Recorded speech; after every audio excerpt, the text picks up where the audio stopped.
It's time for the Josh Kirby on Sports Podcast. On this edition of the Kirby on Sports Podcast, trouble for Washington's football club. We'll go into the Washington Post article and what it entails, plus my interview with the sports director of WUSA 9, Darren M. Haynes. All that and so much more. But before we begin, we would like to thank our brand new sponsor at Regroup Building Services, specializing in custom homes, remodels, additions, and so much more. If you're looking for a new place to call home or just need repairs on your current home, look no further. Regroup Building Services has you covered. Make sure you check them out today at www.regroupbuildingservices.com. Once again, that's regroupbuildingservices.com. We do the honeydews that your honey don't. Make sure you tell them Josh sent you. We are also sponsored by PM Plus Reserves, now expanding their territory to serve the I-81 corridor from Hagerstown, Maryland to Stanton, Virginia. All right, it's time for another edition of the Kirby on Sports Podcast, starting right now.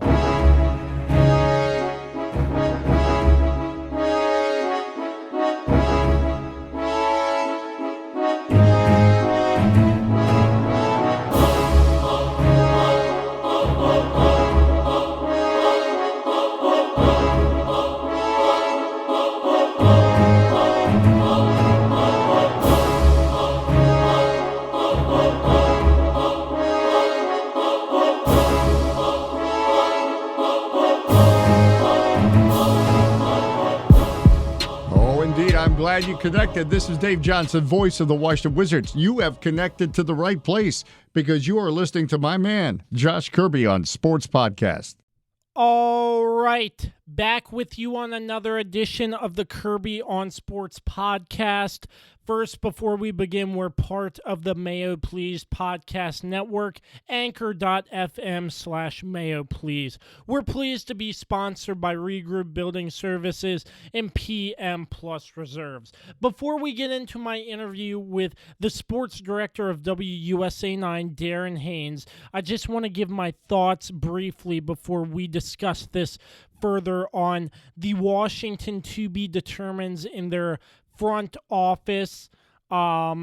Washington Post article written by Will Hobbs entitled "More Than a Dozen Women Alleged Sexual Harassment and Verbal Abuse by Former Team Employees at Redskins Park." I was very shocked when this article came out. I was very disappointed being a fan of the Washington to be determines. It's really sad to see this come to light. And I hope this brings change to the organization. I hope there will be a punishment that Dan Snyder will be forced to sell the team. That's just my opinion being a Washington to be determines fan. So, I've been a fan of them for years, and I knew the front office has had a lot of issues. I didn't realize it was this deep, but I just feel sorry for all the women involved. This shouldn't happen in any place. This shouldn't happen at all. And I hope there will be change to the Washington Football Club, and I hope Dan Snyder will have to be forced to sell the team. This is what I would like to see happen. I would like to see everybody gone. Everybody out of the front office gone. I want new staff, everything. Ron Rivera was brought into this organization. I feel like he was sort of thrown in to sort of clean up a mess, even though he's only the head coach. I feel like he was doing a little bit more, and I think Ron Rivera will bring change to this organization. But I just hope that in light of this article that the organization, the NFL, will take action, and the organization will do what is right and remove everybody involved. But I just think this organization needs a total rehaul, building from the ground up. I don't think Washington will be a Super Bowl contender until they do this, until they start with a clean slate. And I mean, it's just hard to put into words. I feel really sorry for the women who went through this. This shouldn't happen anywhere, in sports or in life. And I just think it's wrong. And I just hope the NFL and the Washington to be determined front office will take the proper actions. And I just hope Dan Snyder, even if he wasn't involved, I hope he will be forced to sell the team, because I think that's what Washington needs in order to build another great franchise. But, I mean, other than that, those are just my brief thoughts on this matter. Like I said before, I have an interview with the sports director of WUSA 9, Darren M. Haynes. We will get into this matter, discuss this a little bit more, and so much more. So, coming up next, my interview with Darren Haynes. All right, the Kirby on Sports podcast welcomes you into another segment. Crazy couple of days. I'm pleased to be joined by the sports director of WUSA 9, Darren M. Haynes. Darren, first off, thank you so much for taking the time out to be with us. I know there has been a lot going on with this Washington football club, if you will, due to their name change. You can call them what you want. I really like to call them the to be determined, because who knows what their new name is going to be. That's a good way to go. I mean, I may take that from you in my next sportscast. Hey, if you do that, just shout me out. I don't care. But anyway, Darren Haynes, before we get into this, Darren, first off, everything with COVID, how are you doing? Are you and your family safe? How has this affected you and what you do as a sports director? Actually, it had a big effect on it, but there was never a lack as far as in stories being told. This is where all the sources, all the connects that you have with particular players really came into handy. What I was able to open up my phone and call up this X, Y, and Z player for this story, because you couldn't go to a field to try to interview them. So I've been pretty good the entire pandemic in regards to sports, and you already talked about it at the beginning. I mean, I'm in Washington, D.C. We got a lot of drama here, so we're not short on stories.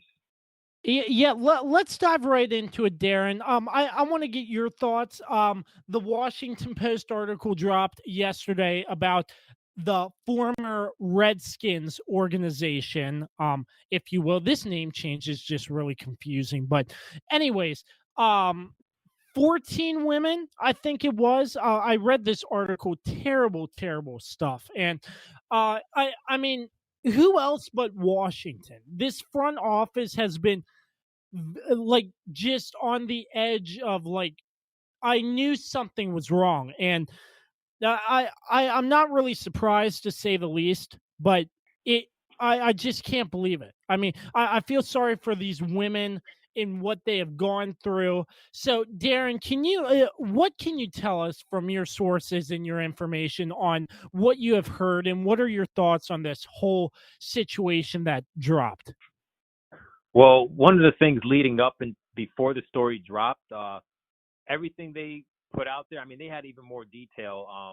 Is exactly what my sources were telling me, was that very, basically what the Washington Post put out there was that this was a sexual harassment type of deal that was going on, and this was going on for like 10 to 15 years. I heard about it on Sunday, did some more digging on it. Of course, I didn't put it out there like that, because then there's legal issues, defamation and stuff like that. But the Washington Post put out their story. But some of my sources are speaking some of the same type of stuff. But when it all comes down to it, here's the way you have to really look at it. And I always give this disclaimer. I never want anyone to lose a job or some particular ownership of X, Y, and Z. But this is one of those situations where now a lot of pressure is going to be put on the NFL and the NFL owners, where they have an NFL conduct policy. And you see all these players, and when they violate this, they will penalize them by money, by games. There are some particular people where they've literally been kicked out of the league, a.k.a. Ray Rice, where they didn't get an opportunity to come back. Will the NFL treat these NFL owners in these particular teams the same exact way? That's the That's one of the biggest issues not biggest issues. That's one of the things that I'm trying to look forward to seeing how it plays out. The other part is this. I'm kind of calling out Washington, D.C., because Dan Snyder and his team really wants to build a stadium within Washington, D.C., or move back into the district. If some of the political leaders in Washington, D.C., they always said if they change the name, they will allow them to come back. Now my question is, now that you know that they have this sexual harassment scandal, and you have an owner who, let's just be honest, he's not an owner that is just MIA at Redskins Park. He is one of these people who we always knew he was too involved. And if you're too involved, I highly doubt that he did not know that something was going on. So let's just say he knew something was going on. He needs to be held accountable for all these allegations if all of them are true. If the district moves this team into Washington, D.C., and he is still the owner, these political leaders bringing that team back into the city are probably just as guilty as other people within the organization or the NFL that will allow a toxic culture, or people who are part of that toxic culture, be allowed to still thrive when they should not be able to. Yeah, that's a really, really good point. There's something I did not even think of. So, but leading up to this story, there were a bunch of rumors about anything from Jay Gruden being involved to Dan Snyder being involved. I know you didn't drop anything, but I feel like it was very uncalled for because my Twitter feed, it's full of DC sports reporters and stuff, and I'm hearing everything like something big's gonna drop, and people are listing stuff out. And what did you see any of that? And what were your thoughts about some of these people right listing off these accusations that ended up not being reported? Well, as a reporter with my sources, and I always have valid sources. I don't put out stuff unless it's a fact and it has happened. I can't really speak about some of the other journalists that put some particular stuff out, but everything my sources are telling me was in that article. Now I will say this, that there are some legitimate, real all-star media people who work in Washington, D.C. John Kime with ESPN, Julie Donaldson, NBC Sports Washington, JB Finley. Like, there's some legit people. I can name off more. I'm just naming just a few that have just as good as sources that I have. And I knew that we knew our sources all of our sources were telling us very similar things. The issue with this one is, and a lot of people need to understand, is this is different than saying, hey, Dwayne Haskins just got traded to the New York Giants. That's breaking news. It's bigger than that. Nobody's going to take you to court over that. When you accuse somebody of sexual harassment, now you're messing with their livelihood. These people who got fired, they have to go home and talk to their wives and kids and explain to them why they don't have a job. So if you go and tweet and say, hey, my sources are telling me this person got fired for sexual harassment, or this person did X, Y, and Z, they can now sue you.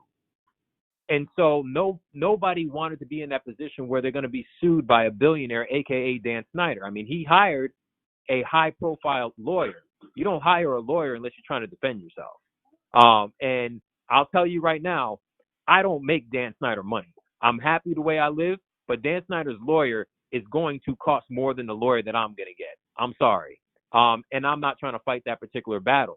So that's the reality of something you saw out of DC media that honestly, even in my career, I've never seen before, where we all put up big something big is happening, but we never mentioned what it was. But it was almost one of those things as DC media where it's like something big is about to happen because we know what it is, but we're also protecting ourselves because we have a family at home as well, and we're not trying to get sued.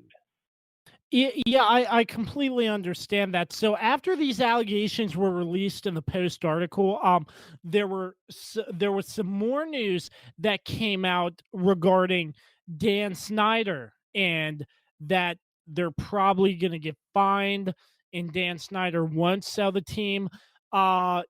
What's your stance on that? Do you have any news about that? If Dan Snyder will be forced to sell the team? Don't have any news in regards to if he's going to sell the team.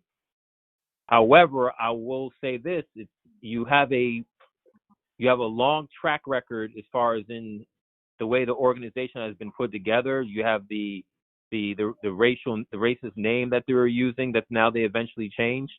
You have his statement that he came out, and listen, Dan Snyder may be a cool dude, and I always mentioned this before. I love to have and he can have a beer. I'll drink my Angry Orchard on his yacht in Italy and hang with him, but that just doesn't happen. So I can't speak as far as in his character. But what I do know is in his statement, he never apologized. That bothered me a lot. What is basically gonna come down to is how is the NFL going to do it? How are they going to penalize after they do their particular investigation? But the other part is this: there's power in people. And you look at the whole Black Lives Matter movement. There's been a lot of black people killed for years. But for some reason, George Floyd was the one that put it over the edge, where it started a huge protest, where then eventually led to all different organizations and companies saying Black Lives Matter, to then all of a sudden it led into the Washington's NFL team changing their name. There's power in the people. And if the people in Washington, D.C. want Dan Snyder out, if you boycott that team, I'm not leading the charge here, but I'm saying how stuff can happen.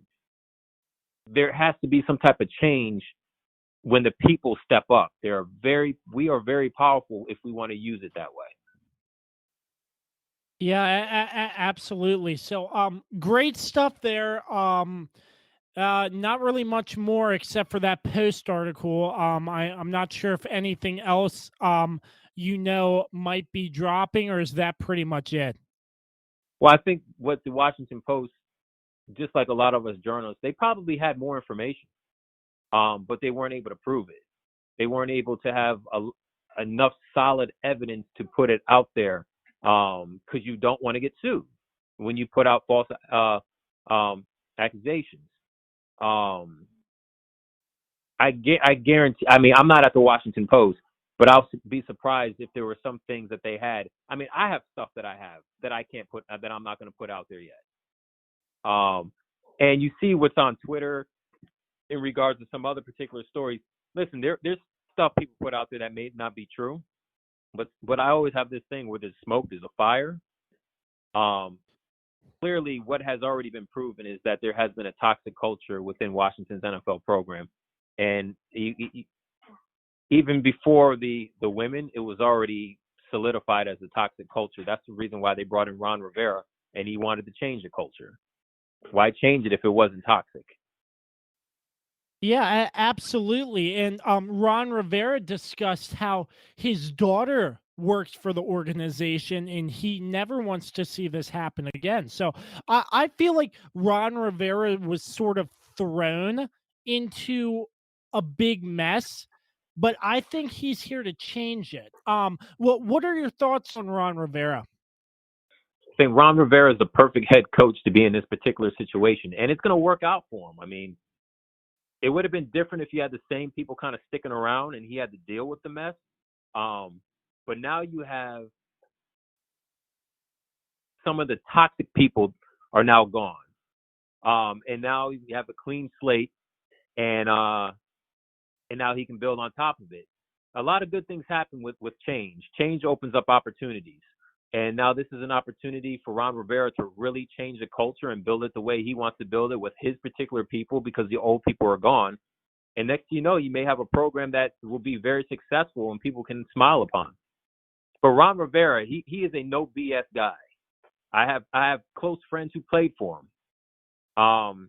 And they all love the way Ron Rivera gets down. He has that military type of background that he's not going to take no BS. You better bring your A game or go home.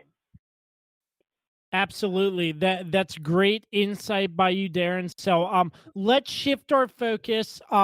Thank you once again, Darren, for providing us with what you know from the breaking news in Washington that was yesterday on Thursday as we are recording. So now it was just interesting trying to get you on yesterday, and yeah, I could tell you were busy, so I'm just glad we're getting to do this today. This interview wasn't just about the Redskins, folks, just so you know.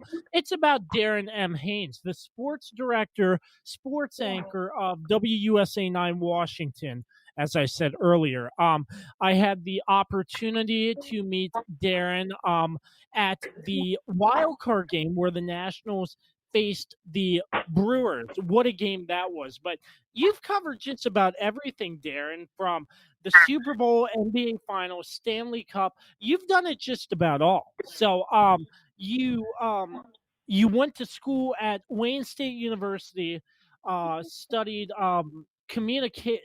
bachelor's in arts degree in media arts and studies. So, first off, when did you decide you wanted to take the role and be a sports journalist, sports anchor? It's a great question because I'm in the house where it kind of all started, my parents' house. Shout out to my dad who's actually watching. My dad actually used to videotape everything. He was kind of like a mini journalist way back in the day. But I actually went to school at first to be a biology major. I majored in biology my freshman year, and when I transferred schools, actually, they didn't have an undergraduate education program. And I was with my mother when we were basically registering for classes. And my mom at the point was like, hey, you play college football and, you know, you like the whole broadcasting thing. Because I was doing some PA games for like Pop Warner games.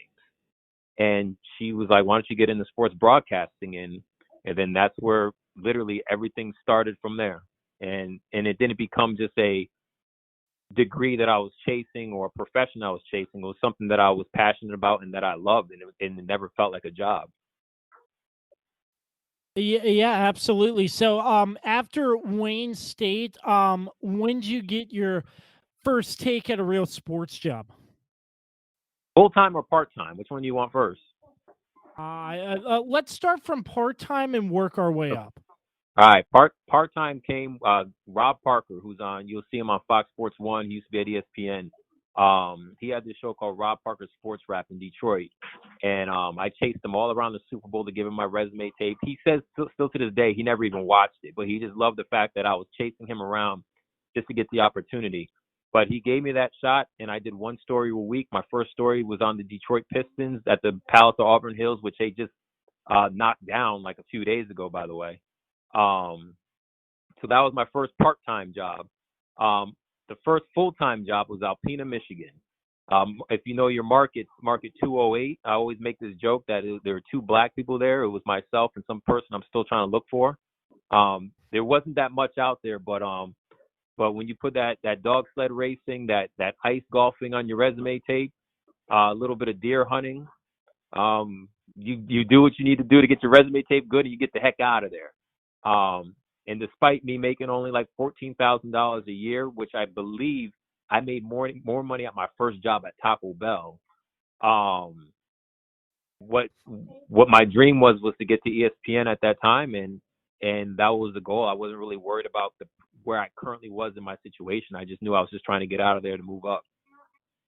Yeah, so eventually you did make your way up to ESPN. You actually anchored Sports Center, one of the biggest sports shows on ESPN. What was that like for you, getting to cover a Sports Center, basically doing a whole bunch of different sports, and millions of people watching you pretty much every night? I mean, that's the dream job. That's what you work for. I remember actually when I got offered the job and I went with my dad to check out the ESPN facility, and it was one of those conversations where you have a father-son moment where you, like, maybe a son makes it to the NFL or makes it to the NBA, and it's like, man, we made it. It was that good. It was always surreal. Every single time I would scan my badge to go into that place, and gosh, there's so many different stories. It was literally the all-star of anchors, and the fact that you are part of those all-star anchors makes you proud. And there's so many different moments. Like, I don't know if you remember Stuart Scott. Stuart Amen, Scott brother. I remember him. yeah, Stuart I Scott remember. was a legend. You know, rest in peace. And I'll never forget where he was like, "Man, I watched your show the other night. You did a good job. I like how you did X, Y, and Z." And that was literally like I was Scott Burrell and he was Michael Jordan, and he wasn't talking junk to me. He was giving me praise. And it just blew my mind that, man, like, Stuart Scott is the man, and I'm standing next to him. Just like I remember Dwayne Haskins for Washington's NFL team was telling me, man, I used to play Adrian Peterson on Madden, and now I'm handing the ball off to him. That's the same way I felt with Stuart Scott. I remember when Stuart Scott and Stuart Scott and John Butchergross came into the studio, and all of a sudden Stu was like, "Man, get out that chair, young player. Let these real dogs show you how to do it." And I was like, "Go ahead, my man. Like, you're a legend. Like I looked up to you. I wanted to be like you." And I'll never forget what Stu was like. And I tell all the young journalists that I help out now, because they're like, "Man, I want to be like you, Darren." I'm like, and I use exactly what Stu told me. He's like, "I don't want you to be like me. I want you to be yourself, but I want you to be better than me." And that still resonates still to this day, even after so many years that Stu has passed away.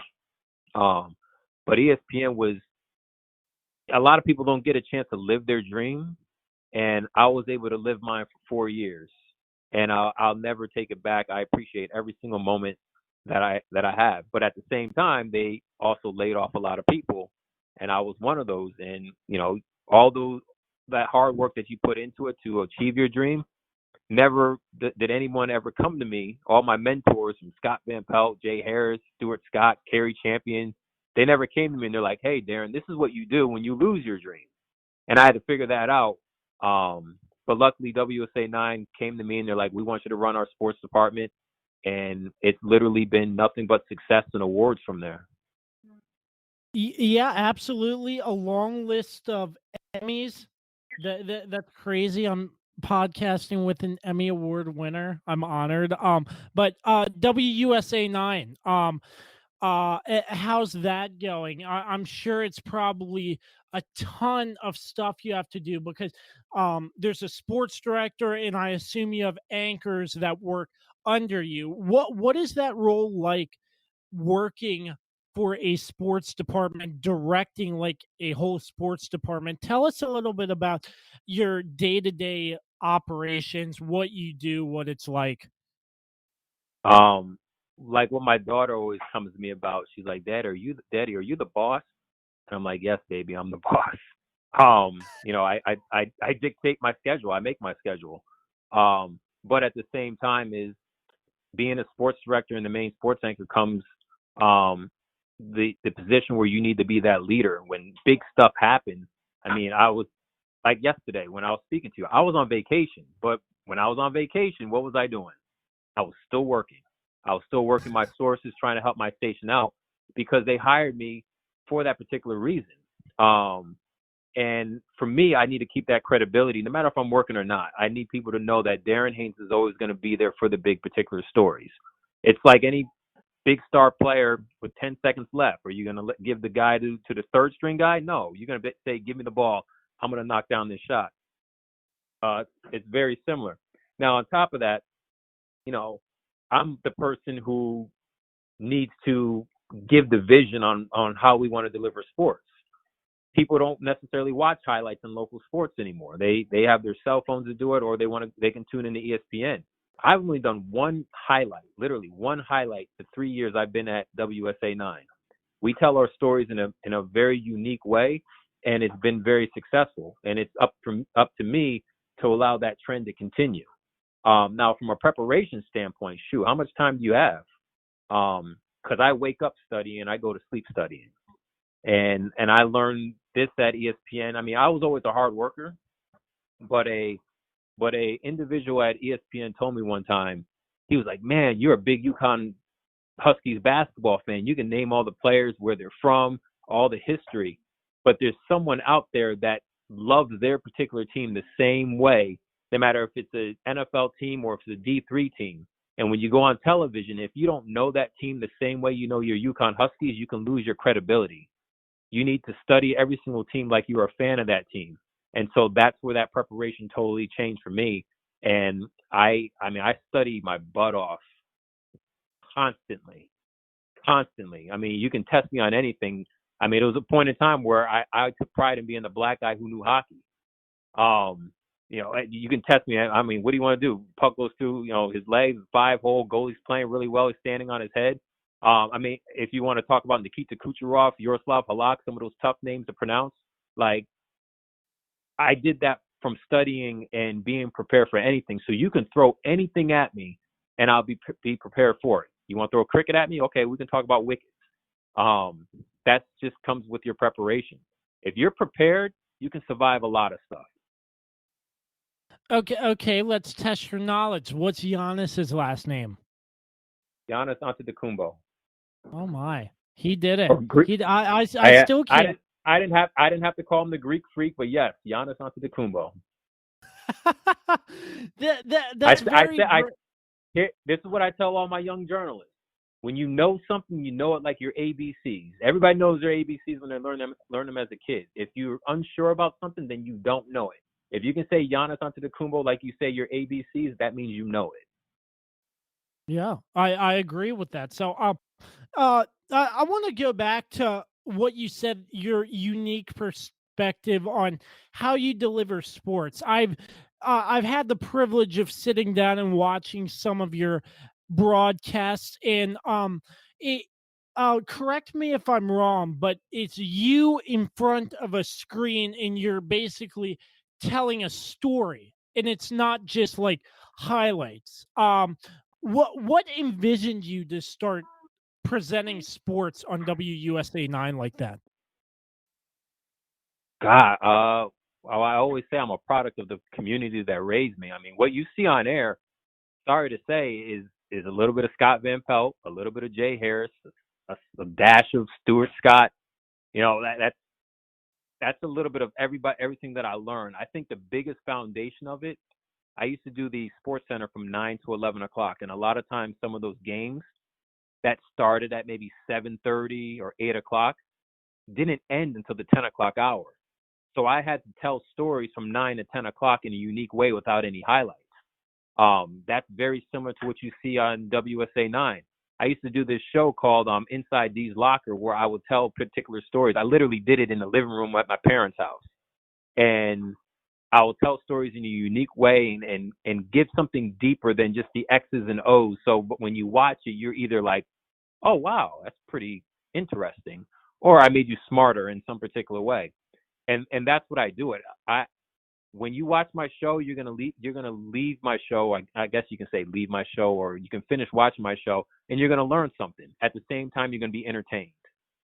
I'm not gonna be the stiff banker. Well, now this is going on in sports. No, I'm not gonna do that. If I have to say, yo, my man was horrible, then I'm gonna say, yo, my man was horrible. I'm gonna be myself. Absolutely. And it didn't come overnight. It did not come overnight. It took years in the business to finally grow into myself and who I am. And I was in Boston, and they wanted me to keep my arms down and not use my arms as much, and that wasn't my style. And I remember going to ESPN. I don't know if you remember John Saunders, who used to do a lot of the college football stuff, who passed away. John Saunders was like, man, nah, be yourself. Use your hands. Do whatever you need to do, because when you're your true self, your authentic self, it shows on air. Absolutely. So, I sort of want to segue into our next topic. You were talking about your young broadcasters. In 2007, you launched the Junior Broadcast Program. It says in your bio, it has helped hundreds of aspiring journalists achieve their dreams in the media industry. What made you decide to go above and beyond and help the community? I think it's really great what you did there because I'm sure hundreds of kids watch sports and like, I want to be like him one day. What inspired you to do that? I think there's two particular reasons. One is, which I was mentioning before, was I went to school to be a biology teacher. So the teaching side of me is still in me. And that's where it comes to the mentorship within the junior broadcast program, or just being a mentor in general. The teaching is in my blood. My mother was a teacher for almost 48, 49 years or something like that. So yeah, so the teaching is in me. The other part is you know, in my life, I've had good friends, I've had bad friends. In my circle of friends right now, I have about 5 really, really good friends. And, growing up, I maybe had 6 at one point, maybe it was 8. But all those friends that I had way back in the past, they're not a part of they're not in my circle of friends now. And so you grow and you learn people who you should be around, and who you should get involved with. And a lot of these young people, sometimes they need the same particular guidance, and they can learn from your mistakes, or you can help guide them to be successful. And it's only right to give back to the community that raised you. That's like one of the things I always say. All the people who I mentioned before, when you're like, where'd you get that style from? I named a whole bunch of different anchors. Why wouldn't I want to do that for somebody else? If I didn't want to do that for somebody else, then I'm a selfish individual. And I'm at my parents' house visiting them right now. If I told them I was a selfish individual, my mom and dad would probably punish me back when like the way they did when I was in second grade. And I'm not trying to have that. Yeah, and that's a great point there. And you've also served outside of sports with organizations, Special Olympics, Muscular Dystrophy Association, the U.S. Armed Forces, and Inroads. And you've actually received the Outstanding Leadership Award as well. So, can you tell us a little bit about your work in those areas as well? Well, that list is actually so much longer now. I need to actually update that particular bio. Um, it's the list is really, really long. I need to kind of summarize that as just giving back to the community. I'm quick to say yes, slow to say no. That I always tell a lot of people when they want me to participate in something. But it all goes back to that same foundation where it's just helping out the community, because there's someone who's always looking up to you. There's someone who's maybe in a tough situation that you need to help build them up, or they just need a little bit of guidance. My daughter's here, and I love my daughter to death, but there are a lot of kids that are in single family homes. There are a lot of kids who don't have a father in their life, and sometimes I have to be that father figure. There are a lot of times in my programs I give out free ties, and then I teach them how to tie ties. My father taught me how to tie a tie, even though there was a woman when I was working at a store. She was like, "That's not the good way to tie a tie. You need to tie it in the Windsor knot." So then I had to tie it in the better way. Sorry, Dad. But some people don't have their father to teach them how to tie a tie.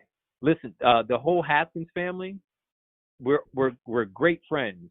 But I remember Dwayne Haskins being honored for an award, and he had his tie on, and it was tied a certain way. And I was like, "You don't know how to do the double Windsor?" And he's like, "No." I took the tie off and I tied it for him. I'm like, "I need to teach you how to tie the tie one day." There are star athletes in the NFL, and Dwayne probably knows how to tie the tie the right way now. But there are those individuals who don't know how to do that, and they're star athletes, and they're role models and people.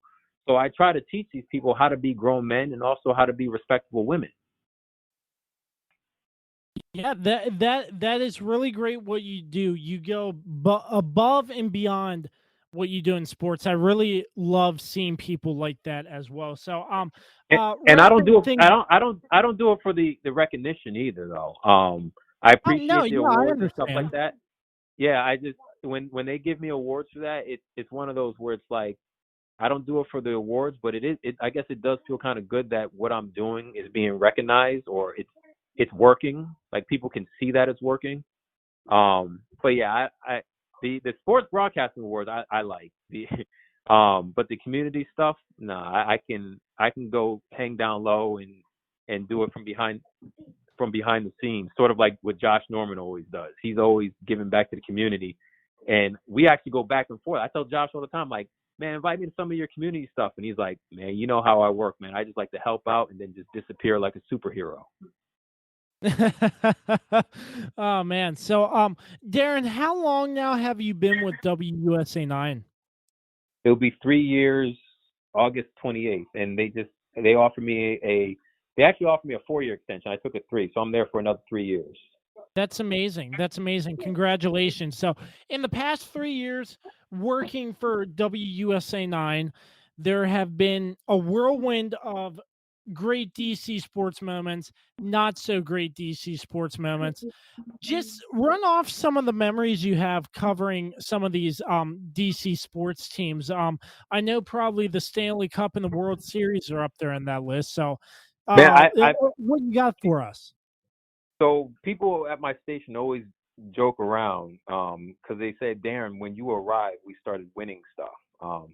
And I always joke, I say the DC in Washington stands for Darren Championships. But I mean, just think about I guess when I started Labor Day weekend, basically in 2017, the Stanley Cup. You had an Arena Football Championship, if you want to count that. You have the Nationals winning the World Series. You have the Mystics winning the WNBA championship. I had to deal with Maryland and their whole situation with one of their players dying. I have to deal with Washington's NFL team changing their name. Now all of a sudden you have this sexual harassment scandal with a particular team. I had the home run, the All-Star game here in DC when like I've had a long list of different stuff, but the one that stands out to me the most, and you mentioned this at the beginning, all the Super Bowls and different championships I've been a part of,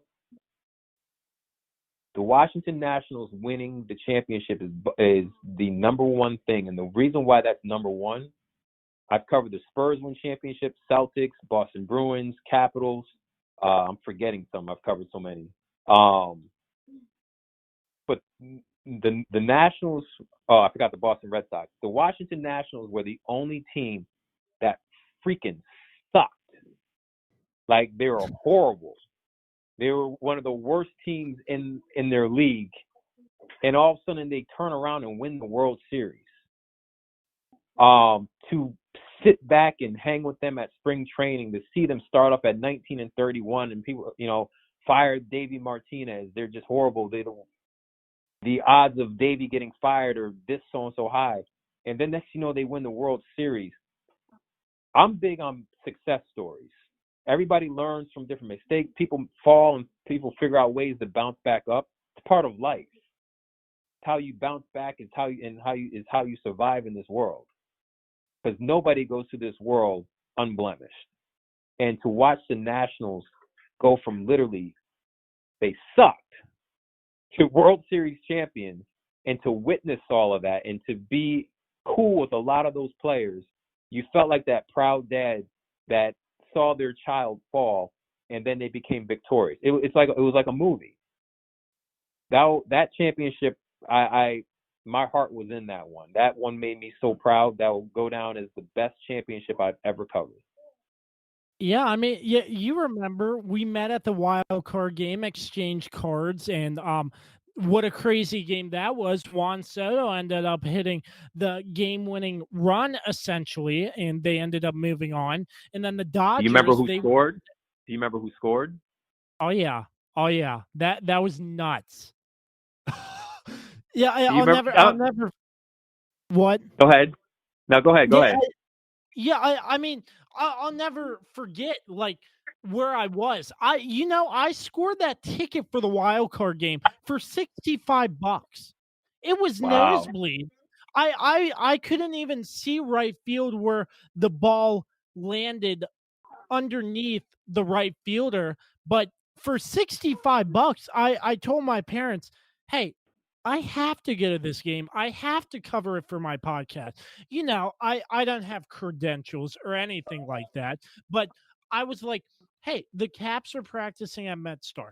I have my phone all charged up. I'm going to go to MedStar. I'm going to record the players on ice and re- record them doing these slap shots and other stuff. Put it up on my Instagram story, put it up on my Twitter, cover it like I actually was somebody big. That's what I'm trying to be. So, yeah, to witness, to do something like that, that was just one big sports day for me. And just to see the Nationals pull it off against the Brewers, that was just a happy day. And I had work the next day. I only had like 3 hours of sleep. It was incredible. You witnessed the break, the end of the curse. Mm-hmm. Because they never won a series. The Washington Nationals never won a series. I don't care if it was a 1-game series or 5-game series. They never won one. And after they won I'm about to say World Series. After they won that wild card round, like, I just knew the monkey was off their back. I didn't know how far they would go because I knew the Dodgers were coming strolling in. But that was the monkey off their back, and that was a lot of pressure, and those players knew that too. That locker room was nuts, that locker room was nuts. I had to go back to my wife and explain why it smelled like champagne and beer. I'm sorry, I can't with that. But let me ask you, in that locker room, how many players poured beer on you? Adam Eaton poured beer on me. Juan Soto, because he couldn't drink, he had it in his hand. He poured beer on me. There are a couple unknown people who I don't remember when I was interviewing Juan Soto that poured beer on me. Matter of fact, I think Victor Robles was in that mix. Yan Gomes, because he's one of those guys who walk around with all this champagne and beer with no shirt on, and you didn't know what he was actually doing. But it was nuts in there. So I don't know who was putting beer on me, but I do know a few, like Adam Eaton and Victor Robles. I do remember them pouring that stuff on me. So I assume it's not that big of a deal when they're celebrating and they're just throwing beer on sports reporters. Do you have an issue with that? No, because remember I was mentioning before, when you cover this particular team, you have this connection where you feel like you're part of the team, you're part of their success. Like no anchor reporter wants their team to stink. Like, the season's boring when they stink. When they win, that's exciting. So yes, we want to be part of that champagne celebration. We want to be in that moment. That's why there's so many people standing out the press room when they know the champagne celebration is about to happen. You think they're going in there because they're like, oh no, I don't want to get sprayed with champagne. I don't want to be a part of it. No, they want to be a part of it because they know it's a moment that a lot of people don't get to experience right in person, and they wanted to be there. That's why they have you have your media badge, but they also give this little pin on your media on the strap that goes around your neck, because they have to limit how many people want to get in, because there's a big amount of requests on people trying to get into that locker room. It's must-see TV, or it's VIP, but not everybody gets a pass. Yeah, that's crazy. So, the night after the Nats won the wild card, how long did it take for you to wash the beer and champagne smell out of your suit? Well, see, I covered previous World Series before, so I'm prepared, man. So what I would do is I have my suit, but when I know that they're about to win, I have this, what I call my travel bag. And in my travel bag are these pants, these workout pants that I don't care about. I have these running shoes that I don't care about, and I have a T-shirt that I don't care about. I take that suit off and I put those on, and I put one of my ponchos on with my ski goggles, and then I go into the locker room. So then I just throw all that stuff in the washing machine, no problem. Now, if you want to go back to when the Texas Rangers went to the World Series back-to-back years, that first year, the year they lost to the Giants in the World Series, yeah, I had to learn my lesson the hard way, getting my suit all messed up. Oh my, that's crazy. So, future sports reporters, listen to Darren Haynes, just change into some clothes you don't care about, and you'll be just fine. So, Darren, before we wrap things up, I want to shift our focus just a little bit to the WNBA. Elena Delle Donne taking 64 pills a day to control her Lyme's disease, and the WNBA denied her request to sit the season out. Therefore, she either has to play or not play and not get paid. What are your thoughts on this? Well, my thought is this. I know the WNBA has their particular rules. I personally, I don't make the rules, but I really feel like they need to make that exception for Elena Delle Donne because I mean she has Lyme disease. It's not a lot of research study in regards to give great answers as far as in okay, Lyme disease affects you like this, and it should be on that list of issues that will allow you to be exempt from playing in the WNBA this season and still getting paid. I think they should do more investigation in regards to Lyme disease and allow her to sit out in regards to her health. The rules are set in place. They may not agree to those particular rules, but I tweeted this out. Imagine if LeBron James or Kevin Durant had that, and LeBron James was like, "I'm not playing," and then next thing you know, the NBA was like, "Well, we're not paying you." You know how the backlash that would happen if you treat one of the greatest players that are playing in the league right now like that. I could imagine. Now think about it. Who was your WNBA MVP last season? Delle Donne. Elena Delle Donne. So what's the difference? That's all. You know, God forbid LeBron James is fine, but imagine if that happened to LeBron James, how the NBA would react. I expect the WNBA to react the same way with Elena Delle Donne because she is that Kevin Durant. She is that LeBron James in the WNBA. Yeah, that is a great point there, Darren. So, last question. Sports are starting back up at the end of the month. The run through really quickly. The NHL Stanley Cup qualifiers, the NBA 8 regular season games, then the playoffs, and the MLB 60 game season. What are your thoughts on these 3 formats, modified formats with COVID? I have no problem with the particular format. They're just trying to figure out a way to get these seasons to be completed, or with Major League Baseball just trying to have a season. I'm for it because I love sports. My only thing is this is someone messes up and gets COVID-19, and I hope they have a good plan in place because someone will get it. They need to think about it like they know someone's going to get it, and what's the plan of action when they do get it. Because I know with MLS, someone already got it and they had to postpone a game. This is the let's just hope that the plan they have in place works out. That is the only thing I feel about this particular league. I'm glad they're playing, but I hope they have a good plan if someone gets COVID-19. And the NFL needs to also take note too, because they're on deck. And it's a little bit different with that. It's a little bit different with that league. They say no jersey exchanges, no like high fives and handshakes after games and stuff like that. If you don't allow that, I expect them to tackle people and not get something. So they have a lot to work on. I want sports to come back, but I want everyone to be healthy and safe. So I hope all these leagues have the right rules in place to avoid that. Absolutely. I hope sports can come back with no further risk of infection. I spoke with Joe Beninati. Those are his words. He said it absolutely perfectly. Yep. Yeah, I got pretty much everybody on. So, Darren, I held you up for probably way too long. We greatly appreciate all the insight on the Redskins stuff and you taking the time to be with us. There will definitely be a JK Sports hat coming your way, sir. My man, I'll get you a WSA 9 hat, but I'm disappointed in you before I go, my man. Because you said the Washington Redskins. They are the Washington TBD. The Washington TBD.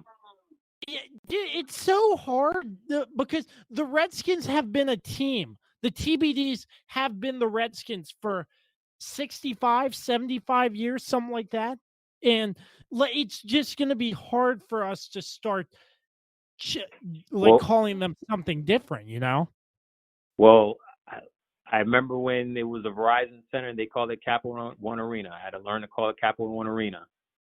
Growing up as a kid, we used to call it the Hartford Civic Center that UConn played at. Now it's the I can't remember the name now. I just forgot what the name Hartford. That shows you I've been out of Connecticut for a little bit. You just got to learn, man. That comes down to that studying and preparation that I had to learn to stop calling them the Redskins. I just had to, and call them Washington's NFL team or the Burgundy and Gold. Or the TBDs. I'm taking that from you, man. Watch Hey, one of my sportscasts, the Washington TBDs. All right, yeah, I'm gonna watch your next one, and if you say it, I just want to hear my name. I'll be happy. All right, don't be like that one guy who went to the patent office and just got all the rights to all these particular names, and then next thing you know, I get this bill in the mail that I got to pay you $20 every time I say the Washington TBDs. Yeah, so is that actually true? An Alexandria real estate agent bought all the patents that the TBDs were going to use? Yeah. Oh yeah. True story. Oh my gosh. Go to our WSA9 website. We got the full article. We interviewed the guy. Oh my. So who would have known?